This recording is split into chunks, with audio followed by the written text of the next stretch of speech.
Elite Professional Academy. Endeavor to achieve excellence.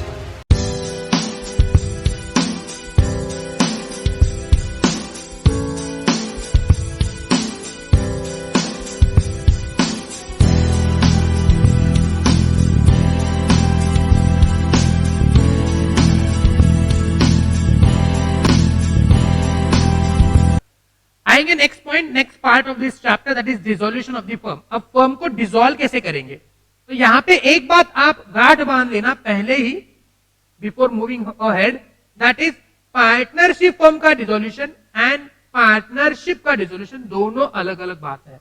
तो if I talk about dissolution of partnership, dissolution of partnership, इसका मतलब होता है partnership का रिलेशन डिसॉल्व हो गया। मतलब ए, बी, सी और डी चार पार्टनर्स हैं, इसमें से मान लेते हैं बी पार्टनर रिटायर हो गया या डी पार्टनर की डेथ हो गई, तो in that case A, B, C और डी इनके बीच में जो पार्टनरशिप थी, 40 में पार्टनरशिप यूनिट नंबर 1 में पढ़े हुए थे, that is relation between the partners, उसको बोलते हैं पार्टनरशिप, और इनको कलेक्टिवली बोलते हैं पार्टनरशिप फर्म। तो एक मान ले पार्टनर रिटायर हो गया, डेथ हो गई, या फिर उसकी वो इंसॉल्वेंट हो गया, इन दैट केस जो एग्जिस्टिंग रिलेशन है between A, B, C and D, ये क्या हो गया, डिसॉल्व हो गया, पार्टनरशिप डिसॉल्व हो गई, पार्टनरशिप फर्म नहीं। चाहे तो ए, सी और डी मिल मिला के इस फर्म को कंटिन्यू कर सकते हैं।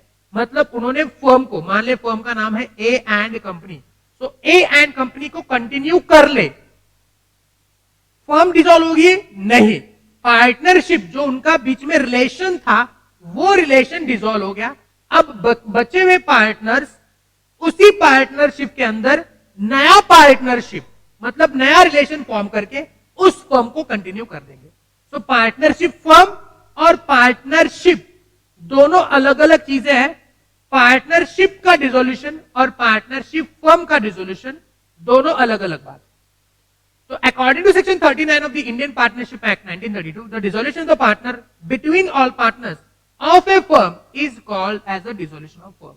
तो पार्टनरशिप फर्म का dissolution by agreed between the partnership of all partners is called as a dissolution of firm. तो पार्टनरशिप में सारे पार्टनर्स मिल मिला के फर्म को डिसॉल्व करना चाहते हैं, तो उसको बोलते हैं डिसोल्यूशन ऑफ फर्म। अब यहाँ पे ए, बी, सी और डी चारों मिलकर सोचते हैं कि चलो पार्टनरशिप फर्म को ही डिसॉल्व करते हैं, तो पार्टनरशिप डिसॉल्व हो। Thus the dissolution of firms means the discontinuation of a relation exists between all the partners of the firm.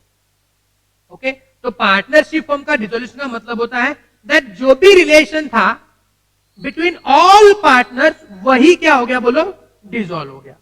But when only one or more partners retires or become incapacitated from acting as a partner due to death, insolvency, insanity, the partnership, that is the relationship between such partners, partnership यानी relationship between such partners and others is dissolved. मतलब partnership dissolve हो जाएगी, but the rest may decide to continue. In such case, there is a practice no dissolution of the firm. तो यहाँ पे dissolution नहीं होगा। कब? यहाँ पे एक पार्टनर रिटायर हो रहा है, एक पार्टनर की डेथ हो रही है, एक पार्टनर इंसॉल्वेंट हो गया। इसका मतलब यही नहीं है कि जरूरी नहीं है कि पार्टनरशिप फर्म डिसॉल्व हो जाए, पार्टनरशिप डिसॉल्व हो जाएगी, उनके बीच का रिलेशन डिसॉल्व हो जाएगा, और बाकी लोग अगर फर्म को कंटिन्यू करना चाहते हैं तो कंटिन्यू कर ले। The particular partner goes out but the remaining partners carry on the business of a partnership firm is called as a dissolution of partnership. In the case of dissolution of the firm, on the other hand, the firm is dissolved. The partnership terminates as between each and every partner. मतलब जहां पे firm dissolve होती है वहां पे partnership, that is relation between each and every partner of the firm gets terminates. सारे partners का relation finish हो जाएगा। ओके, तो यहाँ पे पार्टनरशिप फर्म एंड पार्टनरशिप के डिसोल्यूशन पे आपको डिस्टिंक्शन पूछा हुआ है। तो क्या क्या डिस्टिंक्शन है? पहला, अगर बात करते हैं फर्म के डिसोल्यूशन में, तो फर्म का जैसे डिसोल्यूशन हो जाता है तो पार्टनरशिप का बिजनेस भी क्या होता है, डिसकंटिन्यू, बिकॉज सारे पार्टनर्स क्या करेंगे, मिल मिला के सोचेंगे कि फर्म को बंद कर देते हैं। वही अगर डिसोल्यूशन ऑफ पार्टनरशिप की बात करेंगे तो वो पार्टनरशिप के बिजनेस को के कंटिन्यूएशन को अफेक्ट नहीं करेगा, बिकॉज बाकी पार्टनर्स मिल मिला के बिजनेस को कंटिन्यू कर रहे हैं। वही अगर वाइंडिंग की बात करता हूं तो पार्टनरशिप फर्म का डिसोल्यूशन मतलब it is a winding up, यानी कि गोला बेरीज पूरा बंद कर देना, शट डाउन। तो पूरा बिजनेस शट डाउन करना पड़ेगा, उसमें से असेट को बेचेंगे, लायबिलिटी को पे करेंगे, बचे हुए पार्टनर्स बाकी सारा पैसा अपना आप ले जाएंगे। वही अगर पार्टनरशिप के डिसोल्यूशन की बात करता हूं तो वहां पे पार्टनरशिप के डिसोल्यूशन पे बस जो पार्टनर बाहर जा रहा है उसका अकाउंट सेटल करके उसके पैसे दिए जाएंगे और बाकी पार्टनर्स उस पार्टनरशिप के बिजनेस को कंटिन्यू करेंगे, वहां पे वाइंडिंग अप नहीं होता है। पार्टनरशिप फर्म का डिसोल्यूशन कोर्ट के ऑर्डर पे भी हो सकता है। आगे देखेंगे कि how to dissolve the partnership by the order of court. वही अगर मैं डिसोल्यूशन ऑफ पार्टनरशिप बोलता हूं तो वहां पे पार्टनरशिप का dissolution bye the order of court से ही हो, ऐसा जरूरी नहीं है। वो पार्टनर की डेथ होना, उसमें कोर्ट का क्या ही कहना, पार्टनर रिटायर हो गया, उसमें कोर्ट का क्या इंटरफियरेंस। तो पार्टनरशिप का डिसोल्यूशन कोर्ट के ऑर्डर पे नहीं होता है, लेकिन फर्म का डिसोल्यूशन कोर्ट के ऑर्डर पे हो सकता है। उसके बाद जैसे ही बात करता हूं पार्टनरशिप फर्म का डिसोल्यूशन, तो उसमें पार्टनरशिप का भी डिसोल्यूशन हो गया। तो पार्टनरशिप फर्म का dissolution it involves the dissolution of partnership, because सारे पार्टनर्स का रिलेशन फिनिश हो गया। लेकिन वही अगर मैं पार्टनरशिप के डिसोल्यूशन की बात करता हूं तो it not does not necessary it involves the firm का डिसोल्यूशन। फाइनल क्लोजर जहां पे फर्म का डिसोल्यूशन होता है वहां पे फाइनल बुक्स क्लोज किए जाते हैं, असेट्स को बेच करके, लायबिलिटी को पे करके, बचे हुए पैसे पार्टनर्स लेके जाएंगे। लेकिन वही अगर बात करता हूं डिसोल्यूशन ऑफ पार्टनरशिप तो वहां पे फाइनल सेटलमेंट नहीं होता है, ओनली उस पार्टनर का अकाउंट सेटल किया जाता है। तो यहां पे अपने लोग लिखेंगे क्या, that only outgoing partners account is settled, not of A. Clear है, पक्का? तो ये डिस्टिंक्शन आ रहा है आपका, प्लीज इस डिस्टिंक्शन को पढ़िएगा। इसके ऊपर सवाल भी आए, देख लेते हैं किस किस प्रकार के सवाल इसके ऊपर आए।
ओके चलो, सो इसके ऊपर सवाल कुछ बने हैं क्या, वो देख लेते हैं। सेक्शन नंबर 39 के ऊपर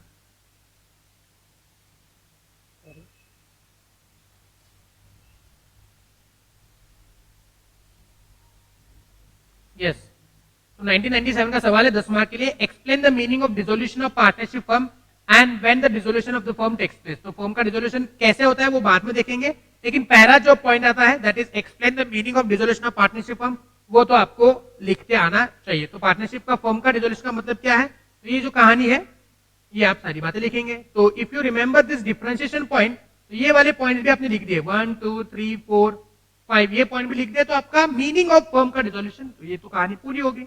यस और नो, आगे बढ़ते हैं। When the dissolution of firm takes place, okay, तो ये तो आगे की कहानी है, चलो देख लेते हैं। यस, 1990 में सवाल आया था डिसोल्यूशन ऑफ पार्टनरशिप फर्म मे और may not involve the dissolution of the firm. Okay, तो ये जो आपका पॉइंट है that is yes point number 4।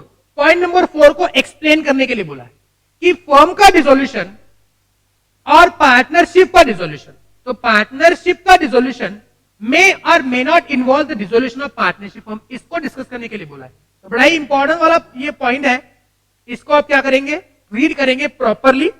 इस प्रकार के सवाल भी आपको एग्जाम में पूछे जा सकते हैं। अब मैं डिटेल में इसमें अंदर नहीं घुसूंगा कि सवाल का जवाब क्या है क्या नहीं है, इसको ये तो आपने घर पे ही करना है, ठीक है। अगर ये सारी बातें करने बैठेंगे तो आप नवंबर 21 का नहीं, नवंबर 22 का अटेंड देंगे, ठीक है। तो मैं आपको बस बता रहा हूं कि कैसे कैसे सवाल बन सकता है इस पॉइंट के ऊपर।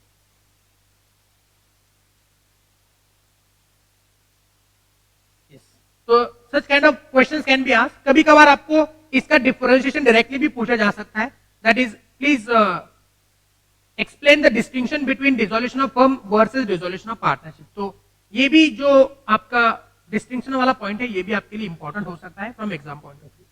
आगे modes of dissolution of partnership firm, तो अभी हमने जो क्वेश्चन देखे उसमें जो आधा पार्ट क्वेश्चन का हुआ करता था वो हुआ करता था कि किस प्रकार से पार्टनरशिप फर्म डिसॉल्व होती है। तो what are the modes of dissolution of partnership firm. तो पहला dissolution without the order of the court, तो पहली चीज हम लोग पढ़ेंगे that is dissolution of the partnership firm without the order of the court, मतलब वॉलंटरी डिसोल्यूशन। अगर पार्टनर्स खुद चाहते हैं वॉलंटरीली कि हम अपनी पार्टनरशिप फर्म को डिसॉल्व करें तो क्या कर सकती है, वो कौन कौन से केसेस है।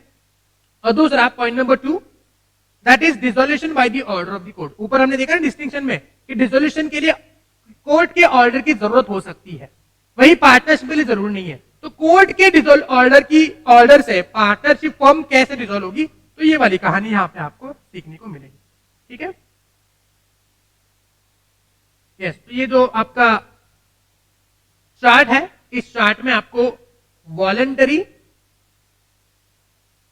And bye the order of court किस प्रकार से आपकी फर्म डिसॉल्व होती है, ये कहानी आपको यहां पे नजर आएगी। ये चार्ट अगर आप देखोगे तो आपका ये जो पॉइंट है that is dissolution, modes of dissolution, ये आपका पूरा हो जाएगा, ठीक है। तो पहले हम लोग कॉन्सेंट्रेट करेंगे कि वॉलंटरी फर्म का डिसोल्यूशन होता है तो किस प्रकार से होता है, ठीक है। तो पहला dissolution by agreement. A firm may be dissolve with the consent of all the partners, इसको बोलते हैं म्यूचुअली, यस और नो।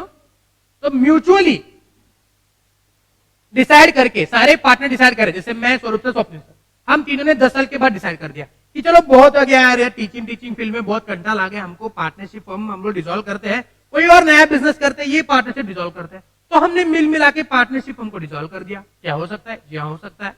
तो फर्म में be dissolve with the consent of all the partners और in accordance with the contract between the partners. Analysis section 40 gives the right to the partners to dissolve the partnership by agreement with the consent of all the partner or in accordance with the contract between the partners। मतलब अगर मान लेते हैं हमने partnership और fix period लगाया हुआ है, जैसे मान लेते हैं हम बोले कि 5 इयर्स के लिए हमारी पार्टनरशिप है, तो 5 साल के बाद हमारी पार्टनरशिप ऑटोमेटिकली डिसॉल्व हो जाएगी। हाँ, अगर हम उसको कंटिन्यू करना चाहते हैं तो कंटिन्यू कर ले, लेकिन 5 साल के बाद वो फर्म डिसॉल्व होगी। तो बाय एग्रीमेंट, म्यूचुअली मिल मिला के सोच करके, या फिर according with the contract, contract के अनुसार, अकॉर्डिंग विद द कॉन्ट्रैक्ट मतलब कॉन्ट्रैक्ट के अनुसार 5 साल के लिए पार्टनरशिप फर्म चलेगी तो 5 साल के लिए चलेगी, 5 साल के पास हम उसको क्या करेंगे, डिसॉल्व करेंगे। तो म्यूचुअली वॉलंटरी अगर करना है without the order of the court तो किस प्रकार से हो सकता है, तो हम लोग पार्टनरशिप एट विल है मान लो, हम मिल मिला के सोचते हैं कि चलो पार्टनरशिप हम डिसॉल्व होगी तो डिसॉल्व करेंगे। अगर हमने बताया कि 5 साल की पार्टनरशिप चलेगी, 5 साल के बाद हम पार्टनरशिप डिसॉल्व करेंगे।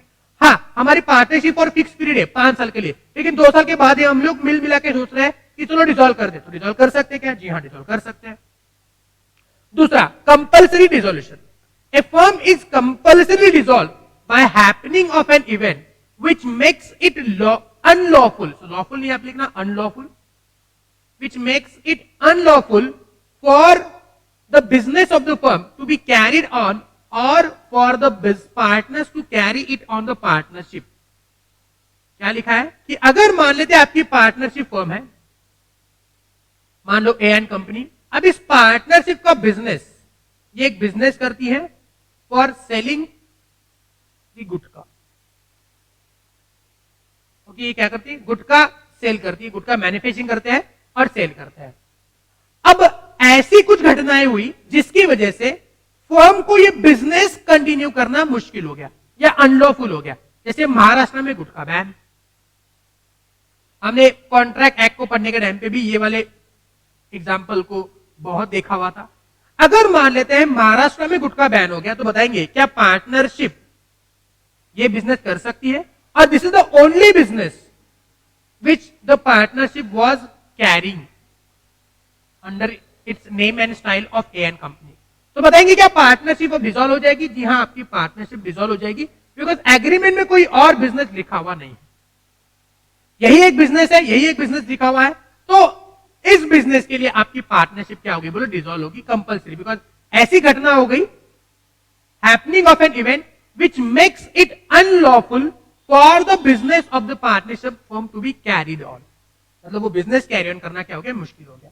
अब मैं आपको सवाल पूछता हूं कि हमारे पास ए एन कंपनी है जिसके पास 2 बिजनेसेस है, एक एक गुटखा बेचना, ओके, और दूसरा है ट्रेडिंग ऑफ चॉकलेट्स, वो चॉकलेट्स का ट्रेडिंग करती है। अब महाराष्ट्र में गुटखा बैन हो गया, तो आप मुझको बताएंगे क्या पार्टनरशिप अब डिसॉल्व हो जाएगी या वो जो ट्रेडिंग ऑफ चॉकलेट्स है उसको बिजनेस कंटिन्यू कर सकती है? Please let me know.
Okay चलो, सो आगे रीड कर लिया।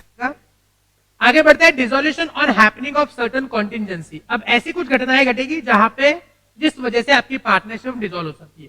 सो where a firm is constituted for fix term and on the expiry of the term, तो अगर आपकी partnership firm for fix period है और वो फिक्स पीरियड फिनिश हो गया जैसे 5 इयर्स, तो आपकी पार्टनरशिप फर्म डिसॉल्व हो जाएगी। Where the firm is constituted to carry on one or more undertaking and by completion thereof, मतलब आपका कंप्लीशन ऑफ बिजनेस, मतलब आपकी पार्टनरशिप फर्म है किसी एक पर्टिकुलर बिजनेस के लिए आपने फॉर्म की है। जैसे मान लेते हैं हमको गवर्नमेंट का कोई कॉन्ट्रैक्ट मिला है टू कंस्ट्रक्ट द ब्रिज या construct the road, construct the bridge या कंस्ट्रक्ट द रोड, ओके, और हमने ये डिसाइड किया हुआ था कि ये बिजनेस बस इसके लिए हम लोग पार्टनरशिप बनाएंगे, ये बिजनेस जैसे ही फिनिश हो जाएगा, ये हमने हमारा जो काम है फिनिश हो जाएगा, हमारी पार्टनरशिप हम डिसॉल्व हो जाएगी। तो जैसे हम लोग ये काम कर देंगे हमारी पार्टनरशिप क्या हो जाएगी, बोलो, डिसॉल्व हो जाएगी। By the death of the partner, तो पार्टनरशिप के डेथ की वजह से भी पार्टनरशिप क्या हो जाएगी, बोलो, डिसॉल्व हो जाएगी। And insolvency of partnership. लेकिन इसमें एक पॉइंट है, यहां पे एक एक्सेप्शन लिखना, if other partners wants to continue business, then no dissolution of firm। लेकिन अमूमन तौर पे जैसे किसी पार्टनर की डेथ हो जाएगी या कोई पार्टनर इंसॉल्वेंट हो जाएगा, आपकी पार्टनरशिप फर्म क्या हो जाएगी, बोलो, डिसॉल्व हो जाएगी। ओके, तो these are the consequences certain contingencies जहां पे आपकी पार्टनरशिप फर्म डिसॉल्व हो जाएगी। पहला, आपकी पार्टनरशिप फर्म किसी फिक्स पीरियड के लिए थी और आपका फिक्स पीरियड फिनिश हो गया। आपने किसी बिजनेस के लिए पार्टनरशिप बनाई थी, वो बिजनेस फिनिश हो गया, या आपकी पार्टनर की डेथ होगी या आपकी पार्टनर क्या हो जाएगी, बोलो, इंसॉल्वेंट हो गए, तो आपकी पार्टनरशिप क्या हो जाएगी, बोलो, इंसॉल्वेंट हो जाएगी। नीचे के 2 पॉइंट्स के लिए कुछ एक्सेप्शन आपको दिए गए हैं, ठीक है। Next one, dissolution bye the notice of a partnership at will. चलो, आपकी partnership form for fix period थी और वो फिक्स पीरियड फिनिश हो गया, तो आपकी पार्टनरशिप फॉर्म डिसॉल्व हो जाएगी। लेकिन अगर आपकी पार्टनरशिप एट विल है तो क्या होगा, तो हमने ऊपर देखा हुआ था कि जैसे ही कोई पार्टनर पार्टनरशिप फर्म को डिसॉल्व करना चाहता है और आपकी पार्टनरशिप फर्म एट विल है, then in that case the dissolution must be given by the notice, giving notice to the partnership firm. So where the partnership is at will, the firm may be dissolve by any partner giving the notice in writing to all other partners of his intention to dissolve the firm. तो वो partnership at will को dissolve करने के लिए अगर कोई partner चाहता है कि फर्म डिसॉल्व हो, तो वो पार्टनर बाकी पार्टनर्स को क्या करेगा, बस एक नोटिस देगा। If the date is mentioned the firm is dissolve as from the date mention in the notice, अगर उस पार्टनर्स ने उसमें नोटिस में डेट लिखा हुआ है, तो उसी डेट से आपकी पार्टनरशिप फर्म डिसॉल्व हो जाएगी, ऐसे मानेंगे as the date of dissolution. और if no date is mention, अगर कोई डेट मेंशन नहीं है, then as from the date of communication of notice, जिस दिन पे नोटिस बाकी पार्टनर्स को कम्युनिकेट हुई, उस दिन से आपकी पार्टनरशिप फर्म डिसॉल्व मानी जाएगी। क्लियर है? तो यहां पे हमने क्या पढ़ लिया बच्चों, दैट इज कि पार्टनरशिप फर्म को वॉलंटरीली या by no order of court,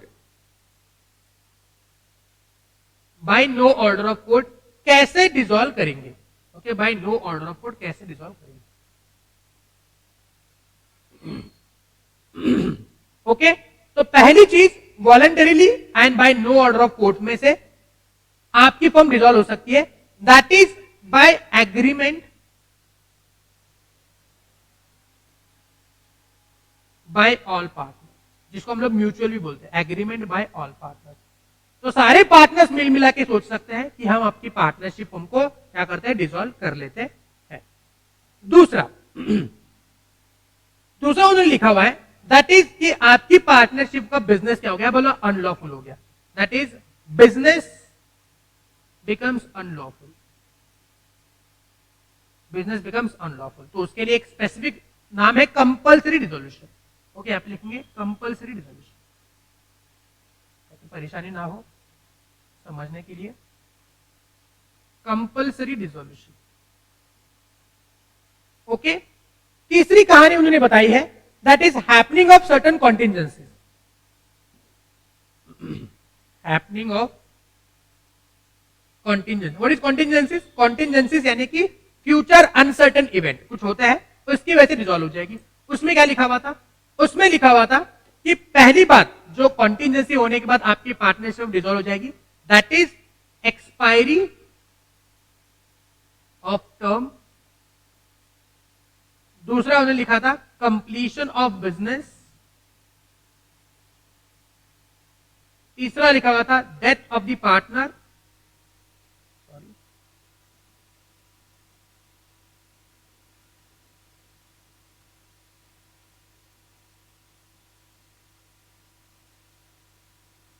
तीसरा लिखा हुआ था डेथ ऑफ द पार्टनर। और चौथा लिखा हुआ है insolvency of partner.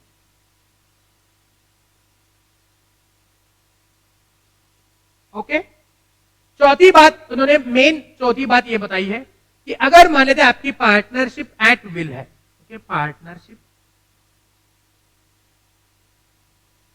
Eight will है, तो in that case notice to all partners, सारे पार्टनर्स को नोटिस देना है। कोई एक पार्टनर चाहता है डिसॉल्व करना, तो सारे पार्टनर्स को नोटिस भेजो। उस नोटिस में डेट लिखी हुई है तो उसी दिन से आपकी पार्टनरशिप डिसॉल्व हो जाएगी, या अगर नोटिस में डेट लिखी हुई नहीं है तो जिस दिन सारे पार्टनर्स को कम्युनिकेट हो जाएगा उसी दिन आपका पार्टनरशिप फॉर्म डिसॉल्व हो जाएगा, ऐसे मान लेंगे। ठीक है, तो एक काम करेंगे, ये जो भी डिसॉल्यूशन की कहानी हमने पढ़ी हुई है यहाँ पे वॉलंटरी डिसॉल्यूशन, इसको अभी कभी पढ़ेंगे। Please read this point, read this point number 1। Okay, अगर आपका रीड करके हो गया है तो यहाँ पे क्वेश्चन आया हुआ है कि how many modes of dissolution of partnership form, तो कौन कौन से मोड्स है। तो पहले तो हमारा सेक्शन नंबर 40 ये बता रहा है कि आप वॉलंटरीली डिसॉल्व कर सकते हो, और नीचे यहाँ पे आंसर में आया हुआ है bye the order of the court. तो वॉलंटरी करना है तो ये प्रकार हो सकते हैं, by the mutual agreement between the partners, या फिर पार्टनर इंसॉल्वेंट हो गए, या पार्टनरशिप का बिजनेस अनलॉफुल हो गया, expiry of fix terms, completion of the venture that is business, death of the partner, insolvency partner, retirement of the partner. तो ये जो हमने कहानी यहाँ पे लिखी हुई है यही कहानी आपको एग्जाम में लिखनी है। नीचे अगर आप अपने नोट्स में आओगे तो नोट्स में जैसे मैंने आपको चार्ट यहाँ पे बताया था, ये चार्ट है आपका, तो इस चार्ट के जरिए आप उसको रिवाइज कर सकते हो। So without the order of the court, sorry, mutual agreement या कंपल्सरी डिसोल्यूशन जहां पे आपका बिजनेस अनलॉफुल हो गया,